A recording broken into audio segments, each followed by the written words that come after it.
দেশের বিভিন্ন স্থানে সভা সমাবেশ, মানববন্ধন সহ নানা ঘটনার আরও খবর জানাচ্ছেন আব্দুল হামিদ। ফেনীতে ছোট ফেনী নদীর তীব্র ভাঙন রোধে জরুরি পদক্ষেপ গ্রহণের দাবিতে মানববন্ধন অনুষ্ঠিত হয়েছে। ২০২৪ সালের ভয়াবহ বন্যায় মুছাপুর রেগুলেটর ধসে ছোট ফেনী নদীতে ব্যাপক ভাঙন দেখা দেয়। জেলার প্রশাসকের কার্যালয়ের সামনে আয়োজিত মানববন্ধনে এ বিষয়ে দ্রুত কার্যকর ব্যবস্থা গ্রহণের দাবি জানান বক্তারা।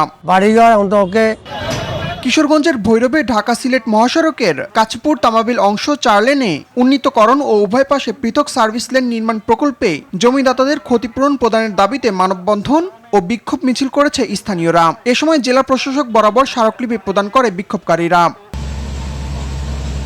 দিনাজপুরের বিরামপুরে অনুমোদন ছাড়া অবৈধভাবে ইটভাটা পরিচালনার দায়ে 4টি ইটভাটার মালিককে ১৪ লাখ টাকা জরিমানা করেছে ভ্রাম্যমাণ আদালত। নির্বাহী ম্যাজিস্ট্রেট আরাফাত উদ্দিনের নেতৃত্বে ইটভাটাগুলোতে অভিযান চালানো হয়। মৎস্য খাতে অপ্রয়োজনীয় অ্যান্টিবায়োটিক বন্ধের বিষয়ে ময়মনসিংহে মতবিনিময় সভা অনুষ্ঠিত হয়েছে। সকালে বাংলাদেশ মৎস্য গবেষণা ইনস্টিটিউট অডিটোরিয়ামে মৎস্য অধিদপ্তরের আয়োজনে এই মতবিনিময় সভা অনুষ্ঠিত হয়। সভায় বক্তারা বলেন, মাছ চাষে অ্যান্টিবায়োটিকের ব্যবহারের ফলে মারাত্মক ঝুঁকিতে পড়েছে জেলার জনস্বাস্থ্য ও খাদ্য নিরাপত্তা।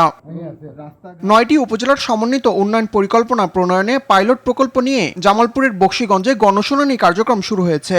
গৃহায়ন ও গণপূর্ত মন্ত্রণালয়ের নগর উন্নয়ন অধিদপ্তরের উদ্যোগে আয়োজিত গণশুনানিতে উপজেলার জনপ্রতিনিধি ও সাধারণ জনগণ উন্নয়ন পরিকল্পনা নিয়ে নিজেদের মতামত প্রদান করেন।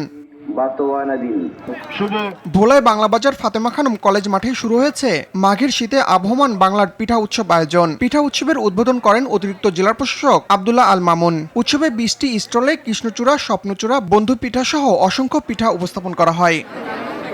আব্দুল হামিদ, RTV।